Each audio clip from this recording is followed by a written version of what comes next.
Los tipos de interés están en su nivel más alto desde 2007. Y si miramos esta gráfica, vamos a ver que tras cada subida agresiva de los tipos de interés prolongada, ha venido siempre una línea gris que marca el inicio de una recesión. Así que en este vídeo vamos a ver qué va a pasar con la evolución de la inflación, de los tipos de interés, con la evolución del precio de la vivienda y de las acciones, y te voy a explicar cómo yo voy a gestionar e invertir mi dinero en esta situación ante la que algunos inversores como Elon Musk dicen que con esta subida de tipos tan agresiva lo que vamos a ver es una crisis grave en la economía. Esto de los tipos altos, aparte de traer riesgo de recesión, también traen buenas noticias para los ahorradores. Y es que los tipos de interés altos lo que también traen son remuneraciones más altas en las cuentas bancarias. Por eso hay mucha gente que está teniendo la tentación de salirse del mercado de acciones y pasar su dinero a liquidez a una cuenta remunerada, y más en un escenario en el que países como Estados Unidos o Reino Unido están ofreciendo cuentas remuneradas al 5 y 4% anual. Teniendo en cuenta que parece que la inflación está aquí todavía para quedarse durante más tiempo y que estamos lejos del nivel del 2% que quieren los bancos centrales, como vemos en esta tabla, parece que estos tipos altos están para rato. Así que venga, vamos a ver cómo invertir nuestro dinero y qué hacer con él en esta situación tan compleja. En primer lugar, déjame decirte que esta situación de tipos de interés altos es más grave de lo que parece, y es que se da en un contexto en el que los países se han endeudado a un ritmo nunca visto. De hecho, tienes aquí una gráfica en la que ves la evolución de la deuda sobre el PIB en Estados Unidos, y vemos que está alcanzando a niveles superiores incluso a los que se dieron en la Segunda Guerra Mundial, cuando era necesario endeudarse muchísimo para sufragar el coste de este esfuerzo bélico. En esta web, como curiosidad, puedes ver a tiempo real cómo va subiendo sin parar y de manera exponencial la deuda de Estados Unidos. Pero esta situación no es única de la gran potencia norteamericana. Después de la gran crisis financiera de 2008 y también con la crisis y la pandemia del coronavirus, los estados se endeudaron a un ritmo nunca visto antes, con tasas de interés cercanas al 0%. Esto lo pudieron hacer porque los bancos centrales estaban comprando toda su deuda y bonos a este 0%, una cantidad de interés que no tenía ningún sentido en relación siempre a la deuda que hay a prestarle dinero a un tercero. Para que te hagas una idea, esto de prestar dinero al 0% es como si un padre le presta dinero a su hijo a unas sabiendas que si se lo devuelve será tarde y mal. Si se lo prestase con tipos de interés como estás prestando a un tercero, tendría que aplicarle cierto riesgo que se materializa en los tipos de interés. Si además de esta situación en la que, como ves, hemos estado durante mucho tiempo con tipos de interés cercanos al cero, le sumamos esta otra gráfica donde vemos la creación del dinero en los últimos años, lo que hemos vivido es una consecuencia clara. Se ha devaluado muchísimo el poder de compra de las monedas. Además, no solo los estados aprovecharon esta situación para financiarse, también los particulares acudieron al mercado inmobiliario con hipotecas a tipo fijo no visto antes nunca en la historia y se apalancaron comprando muchísima vivienda y disparando la demanda de este mismo producto. Como no se hicieron más casas a la venta y especialmente en 2008 se dejó bastante de construir, evidentemente la inflación en el precio de la vivienda ha sido disparada. Así que desde hace 12 meses prácticamente los bancos centrales se dieron cuenta de que esto era absolutamente insostenible,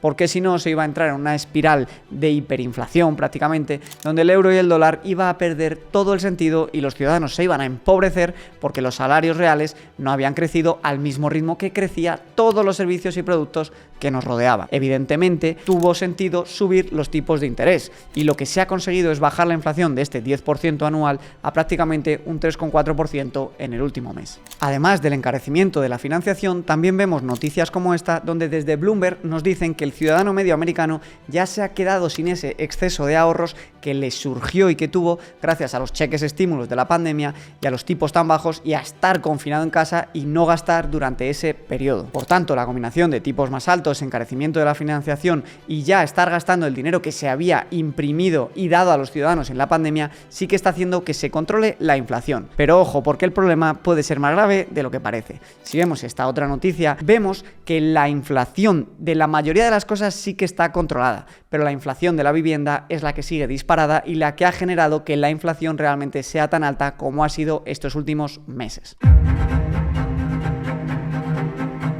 Lo más interesante aquí va a ser ver si esta subida de tipos de interés va a permitir a los bancos centrales conseguir lo que ellos llaman como un soft landing o aterrizaje suave, que sería aquel en el que se consigue ralentizar el crecimiento y el ritmo de la economía, pero sin causar una recesión profunda donde se dispare el desempleo y el precio de las viviendas y del mercado de acciones se desplome. En la búsqueda de este equilibrio, la Fed en la última reunión de la última semana de septiembre ha decidido mantener como está el nivel de los tipos de interés. Es decir, ni los han subido ni los han bajado. Quieren ver cómo evoluciona la inflación antes de decidir subir más aún los tipos. Sobre la repercusión que puede tener en los precios actuales y en la evolución del precio de la vivienda, los tipos de interés actuales y la situación macroeconómica, parece que hay bastante consenso en lo que va a ocurrir. La mayoría de expertos, y yo coincido con ellos, creen que no vamos a ver una caída grande y significativa en el precio ni de la vivienda ni de los alquileres, al menos en las principales ciudades. La razón es muy sencilla,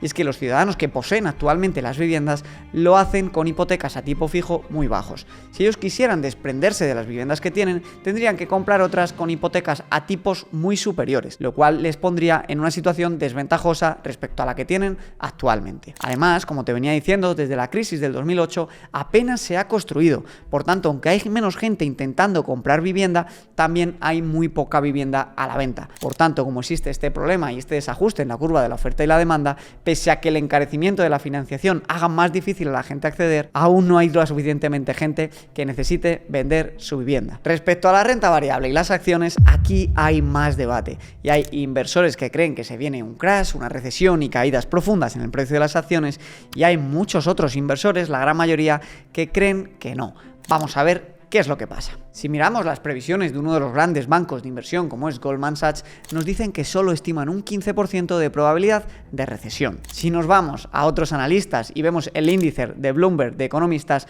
nos estiman un 60% de probabilidades de recesión. Pero a mí estos estudios de economistas, la verdad es que no me dan tanta confianza. Me gusta más ver qué es lo que cree el mercado de inversores, que son los que ponen su dinero donde están sus palabras. Y respecto a esto, el consenso del mercado en general, de la masa de inversores, es que se cree que los beneficios de las acciones van a seguir subiendo y se estima que la media de empresas gane un 25% más de lo que está generando ahora para 2025. Se cree que los precios de la energía van a corregir un 20% para este mismo año y que esta caída en los precios de energía va a conseguir, junto con los tipos de interés actuales, que los precios se corrijan y que la inflación se estabilice en el 2,2%, permitiendo así a los bancos centrales bajar los tipos de interés actuales. Como ves, en cuanto a predicciones del mercado de las acciones, siempre ocurre lo mismo. Año tras año tenemos a agoreros, economistas y inversores puntuales pensando y apostando su dinero a que el mercado va a hacer un crash y va a caer año sí y año también.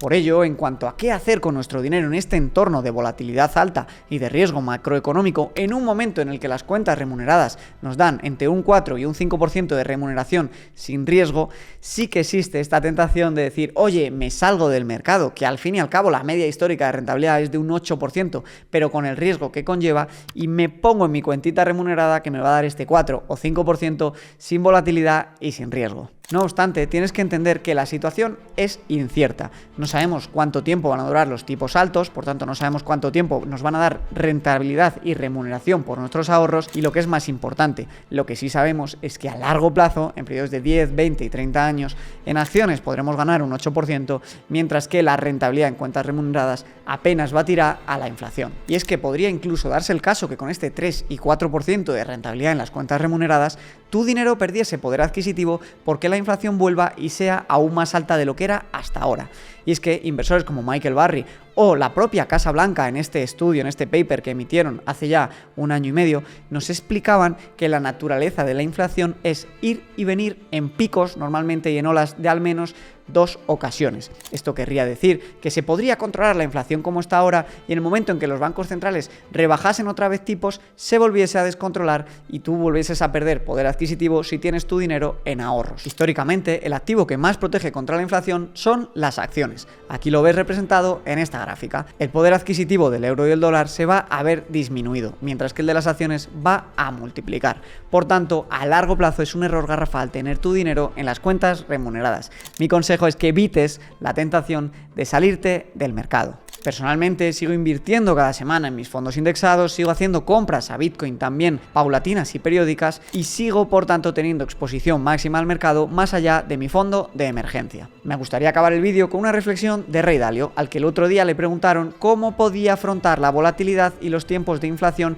y este ciclo de deuda alta disparada en los estados, y dijo que era inteligente tener un pequeño porcentaje del patrimonio en real and hard assets, que son aquellos que no pueden manipularse fácilmente, que son aceptados internacionalmente como medio de pago o como medio de intercambio de valor y que los puedes desplazar sin ningún tipo de problema. Uno podría pensar en el oro o en el Bitcoin como este tipo de activos. Yo por eso tengo esta pequeña apuesta a favor del Bitcoin, por si se va de mano el tema de la deuda de los estados, tener esta apuesta contra la inflación disparada. Teniendo todo esto en cuenta, yo sigo con mi estrategia de hacer dollar cost averaging, comprando acciones del mercado paulatinamente, sin importarme qué vaya a pasar el año que viene, siempre pensando a vista 10, 15 o 20 años, que así es como se multiplica el dinero de verdad.